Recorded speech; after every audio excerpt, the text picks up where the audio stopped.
गौरव महेंद्र जी। जी, राधे राधे। राधा वल्लभ श्री हरिवंश महाराज जी। महाराज जी, मैं एक private bank Lucknow में ब्रांच मैनेजर हूँ। पिछले कुछ महीनों से यूट्यूब के माध्यम से आपका सत्संग व विचार सुन रहा हूँ।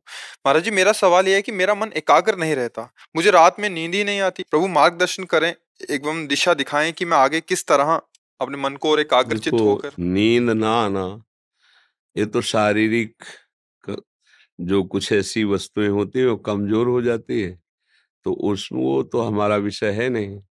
अच्छा, ऐसा तो नहीं है कि भाई भजन करते करते ऐसी सात्विक स्थिति आ गई कि तमोगुण का नाश हो गया तो नींद का कोई तो उसकी कोई शिकायत फिर नहीं होती, क्योंकि जो नींद को विश्राम स्थिति इंद्रियों को नींद में मिलती है वो भजन से मिल जाती है। तो वो बात तो अलग हो गई, वो तो तुरीयातीत अवस्था को प्राप्त महापुरुषों की होती है। तो इसमें कुछ ऐसे ही होता होगा, डॉक्टरी हिसाब तो हम जानते नहीं, जिससे अवस्थागत अधिक चिंतन परायण होने से नींद में कमी आने लगती है। तो उसके लिए औषधियों का सेवन करें, जिससे नींद आना जरूरी है। संसार के मार्ग में चलने के लिए इंद्रियों को 4-5 घंटे संसार का विस्मरण चाहिए। नींद में जो बल मिलता है वो संसार का विस्मरण होता है। जैसे आप रात दिन चिंतन परायण रहें और आपको नींद ना आए तो आप डिस्टर्ब हो जाएंगे, क्योंकि आपका चिंतन संसार का ही हो रहा है और रात दिन भगवान का चिंतन हो रहा है, तो इंद्रियों को बल मिलता रहता है। तो ना भी सोए तो वो उनके स्वास्थ्य की हानि नहीं होगी, उनको ऐसा नहीं लगेगा कि मैं बहुत विक्षिप्त हूं ऐसा। दूसरी बात, एकाग्रता। एकाग्रता ये बहुत बड़ा तप का संकेत होता है कि अपने मन को, अपनी बुद्धि को, अपने इंद्रियों को एक लक्ष्य पे लगाना। वो एकाग्रता जब हमारा ब्रह्मचर्य और प्राण और मन तीनों का एक तार है, हमारा ब्रह्मचर्य ठीक नहीं, प्राण स्थूल तो मन चंचल, हमारा प्राण सूक्ष्म, ब्रह्मचर्य ठीक तो मन शांत, और जिधर लगा दो उधर लग जाएगा। अब इन तीनों पर नजर रखो।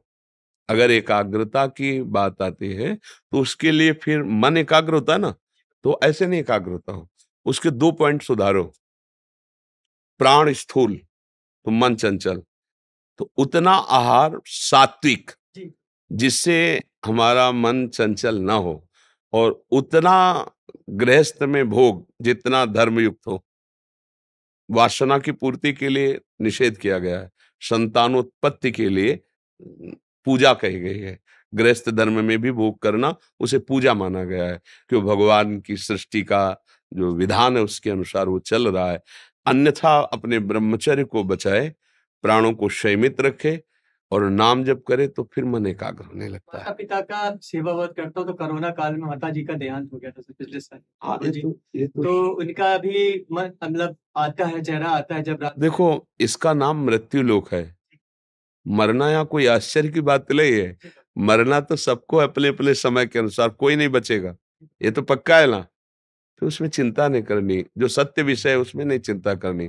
हमें तुम्हें सबको जाना है, पर समय थोड़ा अलग अलग है, कब कौन कहाँ कैसे जाएगा ये निर्धारित है। तो जो पधार गया, अब उसके विषय में ज्यादा चिंता नहीं करना। मोह के कारण हम ऐसा चिंतन करते हैं कि हमारे आगे उनका चेहरा आता है, उनकी स्मृति में आप कभी नहीं आएंगे, कभी नहीं आएंगे। क्योंकि जैसे पीछे के आप माता पिता को याद करते हैं क्या, पीछे जन्म के, पीछे के घर परिवार को नहीं याद करते ना, ऐसे वो जीव जो स्त्री शरीर में तुम्हारी माँ बना के वो दूसरे जीव में गया, खत्म खेल तुम्हारा ऐसा। अब तुम उसको लिए बैठे रहो, राग नहीं, राग त्यागो। वर्तमान में जिसके माता पिता उपस्थित है खूब सेवा करो, या जो भी उपस्थित है परिवार, और शरीर छूटे तो इसका नाम मृत्यु लोक है, जाना है। रोने धोने की जरूरत नहीं, विवेक से सोचो, जाना है भाई, जाना है। वो हमारे नहीं थे, उनको जाना है, ये तुम्हारा नहीं है, ये छूटेगा।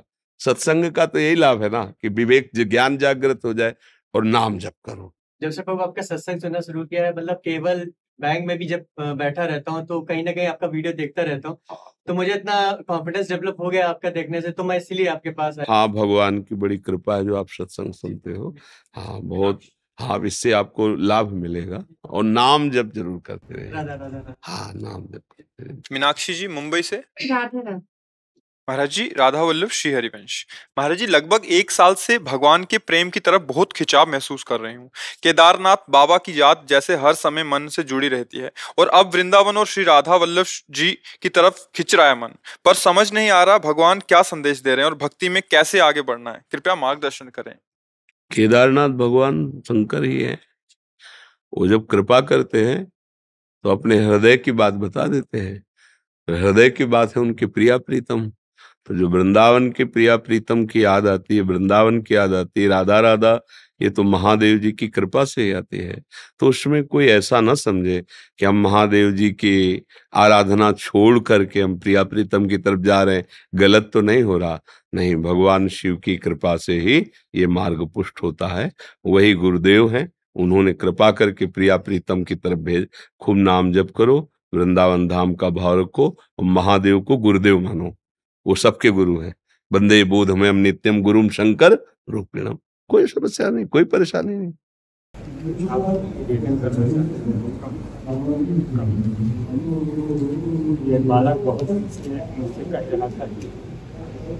पास है, पर बेटा ऐसा है, ये महाराज जी की आज्ञा हो गई, मंत्र मिलेगा, पर अब हमारे प्रोसेस में तुम्हें पास होना पड़ेगा। गुरु और शिष्य का संबंध किसी के प्रभाव से नहीं होता, स्वयं का होता ना। महाराज जी ने कह दिया आप पास, हाँ, मतलब पक्का होगा, पर अब उसका प्रोसेस जो है उसके अनुसार आपको चलना होगा। क्योंकि अगर उसमें तुम कमजोर रहे, देखो इसमें तुम्हारा भाव और हमारी स्वीकृति दोनों पक्की होनी चाहिए ना। अब संत जन तो कृपाल होते हैं, तो कृपा करते हैं, बात हो गई। मतलब इसके लिए अब हमें आपकी जानकारी नहीं लेनी, पर जो प्रोसेस है, जो एक सीढ़ी है जिस पर हम चढ़कर आगे बढ़ते हैं, जितना आदेश किया जाए उसका पालन करो। मान लेना ही गुरु होता है। जैसे आपने मान लिया, अब हमारी बात मानते रहो। और गुरु मंत्र गुरु वाक्यम, मंत्र मूलम गुरु वाक्यम, हमने कह दिया उसको तुम मान लो, है नहीं। वो भी तो हम कहेंगे ही, जो मंत्र देंगे वो कहेंगे ही ना। तो मान लो गुरु का प्रत्येक वाक्य मंत्र है। मंत्र मूलम गुरु वाक्यम, कोई मनमानी नहीं बोल रहे, आप स्वीकृति कर लो। तो स्वीकृति हो गई, अब आपका कब हम मंत्र देंगे, कब कैसे चलाएंगे, वो हम इनको कुछ आदेश दे रखे हैं कि इतने नियमों का इतने दिनों तक पालन करने के बाद फिर वो मंत्र प्रकाशित होता है। जैसे एक किसान है, आषाढ़ से शुरू करता है, खेती जोत कर तैयार करता है, फिर जब समय आता है गेहूं बोता है तो एक अच्छी फसल तैयार होती है। तो आपका अहम, आप कितना समर्पित है, आप किस भाव से, तो उससे फिर आपको बहुत जल्दी लाभ मिलेगा।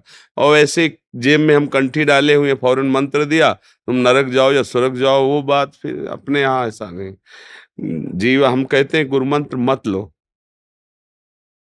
तो जब तक गुरु मंत्र नहीं लिया, कोई गलती हो रही है तो पेंसिल से लिखी गई बातें हैं, मिटारी जा सकती है। लेकिन गुरु मंत्र होने के बाद मार्का से लिखी हुई बात है, अब उस पर बहुत विचार करके ही तो गुरु मंत्र ले लिया ना। आप गुरु बनाए हो, आपने शास्त्र सुना है, फिर ऐसी गलती क्यों की। जैसे एक जनरल आदमी से गलती हो जाती तो एक बार क्षमा का होता है, लेकिन ऑफिसर रैंक का सरकारी आदमी, फिर तुम जानते हो कानून, फिर तुमने तोड़ा, तो फिर उसके लिए छूट बहुत कम होती है। इसलिए हम कहते हैं गुरु मंत्र लो तब होश में लो, तो थोड़ा होश आ जाए, जागृत हो जाए, आपकी निष्ठा पक्की हो जाए, मंत्र ले लो। राधा वल्लभ श्री हरिवंश ये नाम जप करो और वाणी का पाठ करो, और श्रीमद् भागवत के 2 अध्याय रोज पढ़िए। बहुत सुंदर बात है। तो चल रहे हो ना, तो आगे हम चलकर खुद आपको बता देंगे, ये आपको संदेश दे देंगे कि महाराज जी ने कह दिया है गुरु मंत्र, ठीक है। और जिसको संत कृपा प्राप्त है उसके लिए कुछ दुर्लभ नहीं है, पर एक नियमावली से चलोगे तो। हाँ, संदीप बत्रा जी, करनाल से। महाराज जी, श्री हरिवंश। महाराज जी, आपके श्री चरणों में कोटि कोटि प्रणाम। महाराज जी, मैं हर रोज श्रीमद् भागवत गीता का पाठ करता हूँ और आपके श्रीमुख से मिला हुआ श्री राधा नाम का जप सुबह सैर करने से लेकर दिन के व्यापार के समय तक प्रयास करता हूँ कि जप हो। महाराज जी, मैंने बहुत संतों से श्रीमुख से सुना है कि गुरु का स्थान परमात्मा से भी ऊंचा है। मेरे मन में भी गुरु के प्रति बहुत श्रद्धा और विश्वास भी है, लेकिन जो समर्पण की भावना गुरु के प्रति होनी चाहिए, जिससे गुरु भगवान से भी ऊंचे लगे, मुझ अधम के अंदर नहीं आ पा रही। महाराज जी, कृपा करें, कैसे आगे का मार्गदर्शन करें। वैसे भगवान से ऊंचा तो कोई नहीं है, भाव है जिसके अधीन भगवान भी हो जाते हैं, इसलिए भाव को ऊंचा कहा गया। और भाव की प्राप्ति गुरु से होती है। इसलिए मोरे मन प्रभुवश विश्वासा, राम ते अधिक राम कर दासा। बात समझ रहे ना। भगवान से बढ़कर तो कोई है ही नहीं, क्योंकि भगवान ही भगवान है, दूसरा कोई है नहीं। ज्ञान दृष्टि से देखो तो भगवान ही भगवान है। तो फिर कहा क्यों गया कि गुरु भगवान से बढ़कर है? क्योंकि भगवान के रहने पर भी हम माया में फंसे हैं, लेकिन वही भगवान जब गुरु रूप से आ गए तो हमें माया मुक्त कर देते हैं। जिन भगवान के हृदय में रहने पर भी हम नाना प्रकार की वासना और प्रपंच में घसीटते चले गए, नहीं रोका, वही भगवान जब गुरु रूप से आए, वही भगवान, दूसरा नहीं, वही भगवान जब गुरु रूप से आए तो मुझे दलदल से निकाल लिया, माया मोह दलदल से। इसलिए मान्यता हो जाती है कि भगवान से भी बढ़कर हमारे गुरुदेव भगवान है। अब इसलिए गुरुदेव भगवान पर भगवदयी भाव नहीं होता, क्योंकि हमारे जैसा वो रूप रख करके आए हैं, हमारी जैसी भाषा बोलते हैं, हमारे जैसा खान पान करते हैं। तो मुझे लगता है कि आप थोड़ा संत हैं, थोड़ा भजन ज्यादा है, लेकिन भगवान कैसे हो सकते हैं, या भगवान से बढ़कर कैसे हो सकते हैं? क्योंकि हम सामने देख रहे हैं उनको मानव रूप में। अगर हमारा भाव बन जाता है तो हम पाषाण मूर्ति में भगवान मान लेते हैं। क्यों? न बोलते हैं, न चलते हैं, न खाते हैं, न पीते हैं, पर जब हमारा गुरु कृपा से भाव बन जाता है तो खाने पीने भी लगते हैं, वो बोलने भी लगते हैं। समझ में आ रहा है ना? तो चैतन्य घन परमात्मा गुरुदेव है ही। भाव की कमी के कारण ऐसा लगता है। एक ब्राह्मण उड़ीसा से तीर्थ यात्रा के लिए चलना चाहते थे, तो उनके मन में था कि अगर कोई सहयोगी मिल जाए, मैं बूढ़ा आदमी हूँ, वो खूब धनी थे। तो एक गरीब नौजवान ब्राह्मण था, उससे कहा कि हमारी इच्छा हो रही तीर्थ यात्रा करें, पर मुझे कोई सहयोगी नहीं मिल रहा, हमारे पास धन है, क्या आप हमारा साथ देंगे? आप हमारे साथ तीर्थ यात्रा? तो उसने कहा बड़ी कृपा होगी, हमको तो कभी सौभाग्य हो नहीं सकता, क्योंकि हमारे पास धन नहीं, आपके पास धन है, मैं खूब आपकी सेवा करूंगा, तीर्थों के दर्शन होंगे, संत समागम होंगे। खूब तीर्थों जब वृंदावन धाम आए तो उनका शरीर रुग्ण हो गया, वृद्ध थे, उसने बहुत सेवा की। तो उन्होंने विचार किया आज तक हमारे तो पुत्रों ने भी ऐसी सेवा नहीं की। तो उनका बेटा,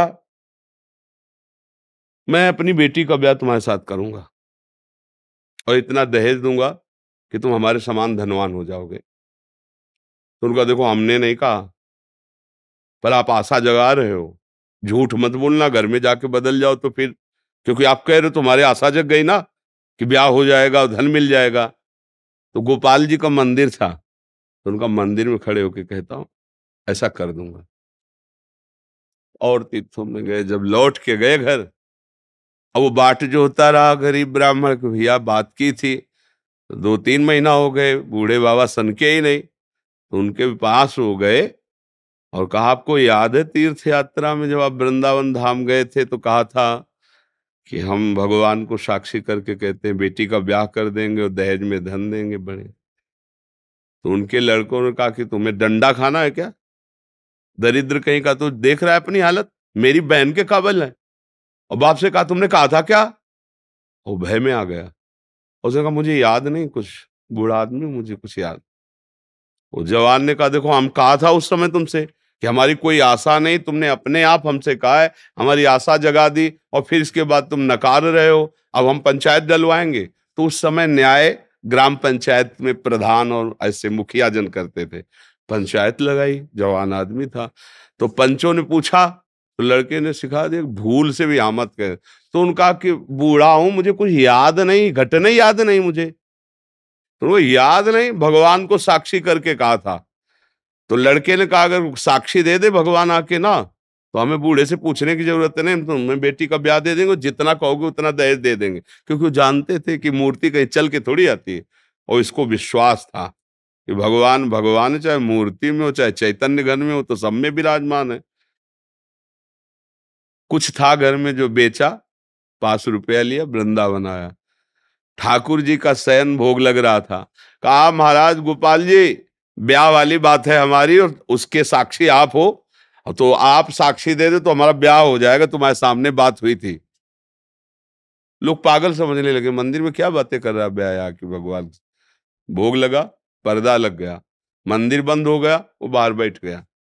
बीच बीच में सुनो हमारी बात सुन लो, आपको साक्षी देना पड़ेगा, आपको चलना पड़ेगा। आपके सामने बूढ़े बाबा ने कहा था जब 10वीं बार रात्रि में, तो अंदर से आवाज आई मूर्ति कहीं चलती है, बावरे कही के। तो उनका मूर्ति कहीं बोलती, जब बोल सकती तो चल भी सकती है, निकल के आ गए ठाकुर जी।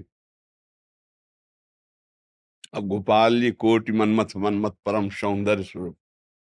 उनका तुम्हें इतना विश्वास है? बोले मुझे पक्का विश्वास था कि आप हमसे बात करोगे। तो प्रभु अब चल के देखो, ब्याह वाली बात है ना, तो अब चल के आपको वहां साक्षी देना पड़ेगा। बोले चलेंगे तो, पर हम देखो वृंदावन के हैं तो हमें खान पान की बढ़िया। बोले हम बेच के पहले पैसा लाए, आपको रबड़ी रसगुल्ला जो कहोगे। अब ब्याह वाली बात है इसलिए खवाते पियाते चलेंगे आपको, पर हमें पता कैसे चलेगा कि आप आ रहे हो? भगवान ने कहा पीछे मुड़ के मत देखना, मेरे पैरों की झनकार तुम्हें सुनाई दे, समझ लेना मैं आ रहा हूं। जहां भोग लगाना था वहां रुक जाता, भगवान को भोग लगाता, फिर चल देता, पीछे मुड़ के नहीं दे। जब नजदीक पहुंच गया उड़ीसा में, तो उसको लगा एक बार तो देखे कैसे चलते हैं भगवान। जो देखा तो खड़े भगवान। तो उनका चलो, बोले हमारी तुम्हारी शर्त थी। अब गांव के नजदीक आ गया था। बोले कोई हमारा हो गया काम। गांव पंचायत में गए, वो गोपाल जी साक्षी देने आए हैं। अरे भागे सब लोग दर्शन, भगवान ऐसे। किसी की हिम्मत पड़ी साक्षी पूछने की, जब भगवान वृंदावन से चल के आए। विश्वास किया ना, तो मूर्ति चल करके चली गई। विश्वास और भाव यदि हो जाए तो गुरु भगवान से भी बड़ी मान्यता इसीलिए दी गई। माया प्रपंच में मैं फंसा था, भगवान थे पर मेरा उद्धार नहीं हुआ, पर जब गुरुदेव ने वरण कर लिया तो फिर माया प्रपंच मुझे फांस नहीं पाई। और मोक्ष मूलम गुरु कृपा, उनकी कृपा से मैं मुक्त हो गया इस संसार से। इसलिए गुरु तो अपने भाव बढ़ाने पड़ेंगे। अगर हमारे भाव नहीं तो फिर गुरु का स्वरूप मनुष्य जैसा ही दिखाई देता है। वे थोड़ा भजन करते हैं, थोड़ा विरक्त है, साधु महात्मा है, पर भगवान या भगवान से बढ़कर ऐसा भाव। और जब भाव हृदय में आएगा तभी प्रतिपल होने लगता है कि नहीं नहीं, पहले गुरुदेव पीछे भगवान। ये भाव प्रत्येक सिद्ध उपासक के हृदय में पहुंचता है। पहले गुरुदेव फिर श्री जी, पहले गुरुदेव।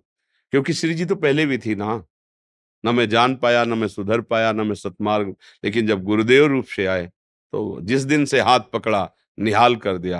अब नहीं, अब तो पहले गुरुदेव। तो गुरु साक्षात परब्रह्म, तस्मै श्री गुरुवे नमः, बात बन जाती है। नरेंद्र सिंह जी, रतलाम से। गुरुदेव भगवान, आपके चरणों में दंडवत प्रणाम। गुरुदेव भगवान, 8 महीनों से YouTube के माध्यम से आपको सुनने का सौभाग्य मिला। उससे प्रभावित होकर 7 महीने पूर्व प्रथम बार वृंदावन आकर आपके दर्शन किए। फिर YouTube पर आपके प्रवचन सुन आपके वचनों को पकड़ लिया। वह श्रवण मनन चिंतन व आचरण में लाने के प्रयास के साथ साथ नाम जप किया, जिससे आपकी कृपा से परम तत्व के चराचर जगत में जड़ चेतन रूप से उपस्थित होने का ज्ञान प्राप्त हुआ। आगे प्रकट में आपके परम तत्व का दर्शन कर आपकी कृपा से इस चेतन शरीर को भी आप में अपने स्वरूप का पूर्ण बोध हो जाए, वह जीवन सार्थक हो जाए, ऐसा आशीर्वाद चाहिए और मार्ग। गीता जी में एक श्लोक है, श्रद्धावान लभते ज्ञानम, फिर तत्परा संयतेन्द्रिया, ज्ञानम लब्ध्वा परम शांति मचिरेराधिगच्छति। जो श्रद्धा की आपने सुना, श्रद्धा से तो आपको ज्ञान प्राप्त हो रहा है। अब उसका फल ये होना चाहिए कि आप जितेंद्रिय बनो। जो इंद्रियां भोगों में जा रहे उनको अंतर्मुख करो। अंतर्मुख जब इंद्रियों को करोगे तब आपको असली ज्ञान होगा। अभी ये नकली ज्ञान है। नकली ज्ञान केवल बुद्धि तक है, अभी स्वरूप बोध नहीं हुआ। जब जितेंद्रिय हो गए, विषयों का भोक्ता भाव खत्म होगा। अब जब खत्म कर पाओ, तत्परा संयतेन्द्रिया, उस जिस तत्व को तुमने सुना है, जिस तत्व को तुम जानना चाहते हो, उसमें तत्परता, व्याकुलता और इंद्रियों को विषय भोगों से हटाना, तो गुरु कृपा से वो तत्व कहीं बाहर भी नहीं, तुम्हारे हृदय में ही है। अब ज्ञानम लब्ध्वा, 2 बार ज्ञान शब्द आया, अब ये असली ज्ञान आया। ज्ञानम लब्ध्वा परम शांति, परम शांत हृदय, कृत्य कृत्य आनंदमय जीवन, वही परम तत्व आप हैं। दूसरा तत्वम असी, कोई दूसरा नहीं है।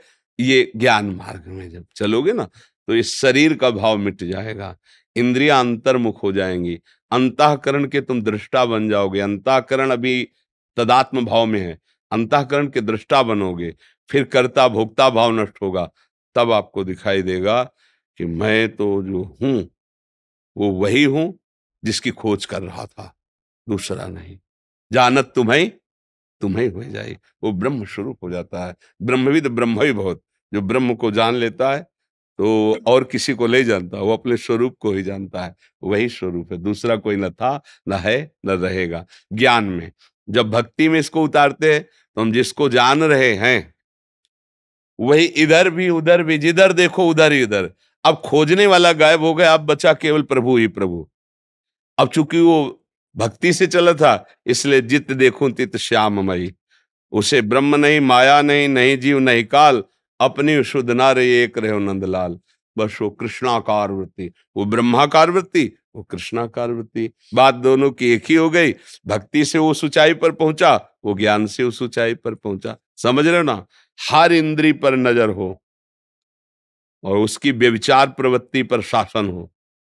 रसेंद्री बार बार खाना चाहती, मनमानी खाना चाहती, नेत्रेंद्री प्रपंच सुनना चाहती, देखना चाहती, श्रवणेंद्री सुनना चाहती, त्वगेंद्री स्पर्श चाहती, जनेंद्री भोग चाहती, हर इंद्री पर। तब जो ज्ञान होगा वो अनुभव वाला होगा, फिर वो अनुभव। अभी जो ज्ञान है वो वाचिक श्रवणेंद्री से सुना तो बुद्धि ने पकड़ा, पर अभी केवल पकड़ा, अभी स्वाद नहीं चखा। स्वाद चखना बोध कहते हैं। ज्ञानी तो लाखों मिल जाएंगे लेकिन बोधवान कोई एक होता है। बोध हो गया तो ज्ञान का फल हो गया, तो वो जीवन मुक्त हो गया। समझ पा रहे आप जी? शिवम जी दिल्ली से। महाराज जी, श्री हरिवंश। महाराज जी, महाप्रभु जी के प्रकट महोत्सव के दौरान हमने सेवक वाणी जी का पाठ किया घर पर। उससे हमको बहुत उत्साह हुआ। महाराज जी, सेवक वाणी जी में हमें आपकी कृपा से अनन्यता और प्रीति पर बहुत जोर लगा। हमें ये अनन्यता और प्रीति कैसे प्राप्त होगी महाराज जी? नित एक धर्मिन संग, रंग बढ़त नित नित सरस, नित नित प्रेम अभंग, यह जो कृपा हरिवंश की। अगर हमें भगवत प्रेमी महात्माओं का संग मिले तो हमारे संग में रंग बढ़ता है। प्रेमी का संग प्रेम, नित एक धर्मिन संग तो रंग बढ़त नित नित सरस। जैसे जैसे प्रेम रंग बढ़ेगा वैसे वैसे अन्य कोई है ये भावना का नाश हो जाएगा। अनन्यता का मतलब इन सबको छोड़ो, इसको पकड़ो, खास बात ये नहीं होती। अनन्यता का मतलब होता है ये क्रूरा अपिपापिनो नच सताम संभाष्य दृश्याश्च ये सर्वान वस्तुतया निरीक्ष परम स्वाराध्य बुद्धिर्मम। जिसे मैं क्रूर समझ रहा था, पापी समझ रहा था, दुष्ट समझ रहा था, नीच समझ रहा था, उसमें तो मेरे प्रभु विराजमान है। अनन्यता का सर्वत्र अपने प्रभु को देखना। श्री हनुमान जी परम ज्ञानी हैं, वो कह रहे हैं सो अनन्य गति जाके असमति न टरे हनुमंत, मैं सेवक सचराचर रूप स्वामी भगवंत। मेरा आराध्य देव सब रूपों में विराजमान। अब कोई बचा ही नहीं, अन्य बचा ही नहीं, तो सच्चा अनन्य हो गया। पर ऐसा होने पर भी प्रेम की अनन्यता जब और रंग लाएगी तो फिर ललित त्रिभंगी श्री लालजू और प्रियाजू, इस रूप में ऐसी आसक्ति हो जाएगी कि फिर और रूप कोई आंखों में दिखाई ही नहीं देगा। पिय मूर्ति नैनन बसे तेहि रस रहाय समाय, ये लक्षण सुनि प्रेम के और न कछु सुहाय, और न कछु सुहाय, फिर अपने मद मातो कुटुंब देह ते जाय छूट सब ही विदिना। तो एक अपने प्रिया प्रीतम में भगवदाकार वृत्ति, वहां तक पहुंचने के लिए रसिकों का संग, रेमन रसिकन संग बिन रंचनोपजय प्रेम। हम जिस मार्ग में चल रहे उस मार्ग के प्रेमी महात्माओं का संग ही हमारे अंदर प्रेम प्रकाशित कर सकता है। क्योंकि और साधन कुछ भी करे तो उसमें अहम बकाया रहता है। मैं 1 साल से उपवास हूं, मैं 1 साल से मौन हूं, मैं 1 साल से ये कर रहा हूं, मैं ऐसा, मैं वो जो मैं, वो प्रेम रंग में नहीं डूबने देगा। वो एक कर्म बना, उसका फल मिलेगा, सुकृत अच्छा मिलेगा, पर प्रेम नहीं आएगा। प्रेम कब आता है? जब ये आता है कि अरे मैं तो किसी योग्य नहीं, अब जो मेरे में हो रहा है ये तो गुरु कृपा से हो रहा है, ये तो गुरु वाणी के प्रभाव से हो रहा है, ये तो उन महापुरुष के प्रभाव से हो रहा। मेरे अब अहम क्या हुआ? गलित हो गया। अहम, अब उसमें प्रेम आएगा। जब तक अहम का बंधन है तब तक प्रेम प्रकाशित नहीं होता है, तब तक विकारों की संभावना नहीं, विकार अपना राज्य स्थापित करते हैं। जहां अहम लीन हुआ, निर्विकार हृदय, उसी में प्रेम का प्रादुर्भाव होता है। तो रसिकों के संग महाप्रभु हरिवंश चंद्र जी कह रहे हैं, भक्ति कर दीप प्रेम कर बाती। भगवान सबसे ज्यादा भाव से प्रसन्न होते हैं। तो हमारी प्रियाजू भी भावोत्सवेन भजताम रस काम धेनु। तो कह रहे कैसी आरती से प्रियाजू प्रसन्न होते हैं? बोले भक्ति हृदय में तुम्हारे प्रकाशित हो गई है, प्रेम रूपक रूपी दीपक निरंतर प्रकाशित जल रहा है। अब इससे प्रकाशित प्रियालाल की झांकी कर पाओगे, प्रियालाल प्रसन्न हो जाएंगे। ये आरती ब्रज जुवति जूथ मन भावे। बोले मिलेगा कहाँ दीपक बाती? तब कहा साधु संगति करी अनुदिन राति, रात दिन साधु समागम करो, अर्थात उनकी आज्ञा के अनुसार चलो तो भक्ति का दीपक और प्रेम की बाती जगमगा गई। उसी ज्योति में प्रियालाल का भगवत साक्षात्कार हो जाएगा, प्रियालाल से प्रेम हो जाएगा। समझ पा रहे हैं आप जी? एक इसमें हम सावधानी बता देते हैं कि कोई अपनी अनन्यता में किसी और की निंदा करता है, किसी और को छोटा समझता है, किसी और को अन्य भाव से देखता है, तो अपने इष्ट की अनन्यता उसे सिद्ध नहीं होती। ये भी ध्यान रखें। किसी भी संप्रदाय का, किसी भी भाव का, हम कह रहे हैं संप्रदाय तो छोड़ो, वो नीच भाव का भी है, फिर भी हमें अंदर से मेरा प्रभु इसमें विराजमान, तभी अनन्यता सिद्ध हो। किसी को जो अपने धर्म की महिमा गा करके, तो हमारा धर्म तो गाएंगे ही, लेकिन दूसरे की जो निंदा कर बैठते हैं, फिर वो अपने धर्म से भी हाथ धो बैठते हैं।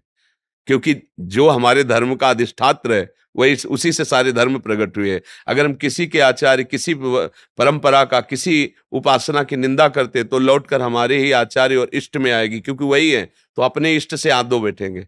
तो ये सावधानी रखें। महाराज जी एक चीज, जैसे कि आपने बताया कि नित्य नित्य संग करना है महाराज जी, ऐसे कि बाहर तो महाराज जी बहुत आप गौर से नहीं सुना? साधु संगत कर अनुदिन राति में बोला उनकी आज्ञा पे चलना, बस वही नित्य संग है। एक एक वचन के अनुसार हमारा जीवन चल रहा है, हम मनमानी कोई आचरण नहीं करे, तो हर समय हम सत्संग में है ना। और यही भी बैठे रहो और मनमानी आचरण करो तो संग नहीं कर रहे, आप कुसंग कर रहे हैं। वृत्ति आपकी कुसंग में है और व्यक्तित्व में आप सत्संग कर रहे हो, तो क्या फायदा हुआ? वृत्ति और व्यक्तित्व दोनों का, बाहर का व्यक्ति और अंदर की वृत्ति, दोनों संत संग। तो वचन ही तो अंदर का संग है। बाहर के संग में आओ, बैटरी चार्ज करो, महीने 2 महीने के बाद फिर चले आना जब समय मिले। लेकिन अंदर जो आज मिला उसे पूरे जीवन में उतार लो, तुम्हारे को एकदम चार्ज रखेगा, एकदम अध्यात्म बल से युक्त रखेगा। अब बात सुनी, बाहर निकाल दी, तो फिर ऐसा संग कोई रंग नहीं लाता है। अभिषेक शुक्ला जी, महाराज जी आपके चरणों में कोटि कोटि नमन। महाराज जी, इस शरीर रूपी काया के रूप में हमारा क्या दायित्व है? क्या इन दायित्वों में माता पिता सम्मिलित हैं? पूरा 2 मार्ग हैं। किसका है प्रश्न? 2 मार्ग हैं, एक है निवृत्ति मार्ग, एक है प्रवृत्ति मार्ग। प्रवृत्ति मार्ग अर्थात गृहस्थ, निवृत्ति मार्ग अर्थात जैसे अपने लोग संत जन चल रहे हैं। तो जैसे बचपन से ही भगवान ने प्रेरणा करके विरक्त कर दिया, कभी लौट कर जन्मभूमि नहीं गए, घर से जब से निकले कभी बैठकर रसोई में भोजन नहीं किया, माँ पिता कब पधारे क्या कैसा कोई मतलब नहीं रहा। ये हमारा निवृत्ति मार्ग है। इस निवृत्ति मार्ग में आदेश शास्त्रों का, संतों का, गुरुजनों का, उसी के अनुसार चले। अब इसमें एकमात्र अस्तित्व भगवान का है, दूसरे का नहीं। इससे क्या होगा? हमारे जितने पुरखे हैं, बड़े बुजुर्ग हैं, सबका मंगल हो जाएगा। पर गृहस्थी मार्ग में, उसमें माता पिता सबकी आज्ञा का पालन करते हुए खूब धन कमाओ, धर्मयुक्त, उनकी सेवा करो। पूरा अस्तित्व है। जिसने शरीर बनाया है, जिसके गर्भ में शरीर रहा है, हमारा कर्तव्य बनता है उसको सुख देना। बोले आपने क्यों सुख नहीं दिया? तो जो रोटी दाल कपड़ा लत्ता देने के लिए और भाई सुख दे रहे हैं, वो जो सुख नहीं दे सकते थे, वो सुख इस शरीर के द्वारा उनको प्राप्त होगा। इस शरीर की रचना जिस गर्भ में हुई है, इसके कल्याण होने के पहले उसका कल्याण होगा। जो इस शरीर का पिता रहा है, इसको परम पद प्राप्त होने के पहले उसको परम पद प्राप्त होगा। तो इसलिए अगर गृहस्थ में शरीर है, तो फिर माता पिता भाई परिवार सबका मंगल करे। बताना नहीं चाहिए, पर हमने निजनों से बताया था, ये वृंदावन में थे, जब हमारी माता जी पधारी ना, तो शाम ने देखा श्रृंगार किए हुए आए और कहा, गांव में बबुआ कहा जाता है, उनका बबुआ हम तुम्हारे पास आ गए। एकदम उठ के बैठ गए। हम कहा हमारी माँ का श्री जी के पास पधारने का हो गया। मनमोहन बाबा थे, उनके पास फोन रहता था, तो उनके पास कभी फोन आया था, तो उनसे पूछा, एक बार फोन करके पूछो। उन्होंने पूछा, हाँ। बोले माँ पधार गए। हम कहा हमारे पास आई थी, गए। प्रमाण सहित, ये भगवत मार्ग है। प्रमाण हृदय को मिला कि मेरी माँ मेरे से पहले पहुंच गई, जहां मुझे जाना है मेरे से पहले पहुंच गई। तो उसकी सेवा इस शरीर के बड़े भाई ने खवा पिया के की, लेकिन इस शरीर के द्वारा वो सेवा भगवान की बन गई जिससे उसका जननी कृतार्था, कुलम पवित्रम जननी कृतार्था। तो अगर आपको गृहस्थ में है, माता पिता की सेवा मिली, तो वही भगवान है, वही गुरुदेव है। उनको ऐसे रिझा लो जैसे भगवान की हम सेवा करते हैं अष्टयाम, ऐसे माता पिता, उसी से भगवत प्राप्ति हो जाएगी। राधा राधा नाम जप करो, माता पिता, पत्नी आई है, तुम्हारे जीवन साथी बनी है, उसकी कटुता सह जाओ, लेकिन उसको कटु व्यवहार न करो, उसको प्रेम दो। वो तुम्हारे ऊपर जीवन समर्पित करके तुम्हारे संग के साथी बन करके आए, उसकी गलतियों को क्षमा करो, कभी क्रोध न करे, आए हो धर्म से चलावे, उसकी मनोकामनाओं की पूर्ति के लिए प्रयास करे। बच्चा आया है, जैसे तुम्हें माँ पिता ने पाला है, तुम्हारा कर्तव्य खूब अच्छा स्वस्थ रखो, पढ़ाओ लिखाओ धर्ममय से ये, और खूब नाम जप करो, इसी से भगवत प्राप्ति हो जाएगी। अलग अलग मार्ग का अलग अलग स्वरूप है। महाराज जी कुछ भक्तों ने आपके श्रीमुख से नाम चाहा है महाराज। हाँ, हम तो वृंदावनवासी, राधा उपासी, तो राधा वल्लभ श्री हरिवंश राधा राधा रटते हैं। आपको जो प्रिय लगे खूब रटो। बस सबसे प्रार्थना है, गंदा भोजन छोड़ो, गंदी क्रियाएं छोड़ो, गंदे लोगों का संग छोड़ो, आपका जीवन आनंदमय हो जाएगा। क्योंकि यदि हम गंदा संग करेंगे, गंदा भोजन करेंगे, फिर बुद्धि ठीक नहीं रहेगी, वो फिर पाप करवाई देगी, और पाप का परिणाम दुख और अशांति और क्लेश होता है, और पुण्य का परिणाम जो होता है सुख शांति आनंद होता है। तो नाम से बढ़कर, भगवान से बढ़कर कोई पुण्य नहीं है। भगवान की शरण में रहो, कुछ सेवा पूजा कर लो घर में, ठीक व्यापार नौकरी में जाओ, उसमें हमने सब पद्धति बताई कि सबको भगवान का भाव रखकर व्यापार नौकरी को राधा राधा राधा। शाम के जब अपना व्यापार नौकरी बंद करो, तो जितने घंटे किए एक क्षण रुको, हे करुणा में प्रभु, ये सब समय आपके चरणों में समर्पित, काम हो गया, आपका भजन बन गया, वो समय समर्पित कर दिया, उससे भगवान। खूब नाम जप करो, अच्छे बनो, तभी शांति मिलेगी।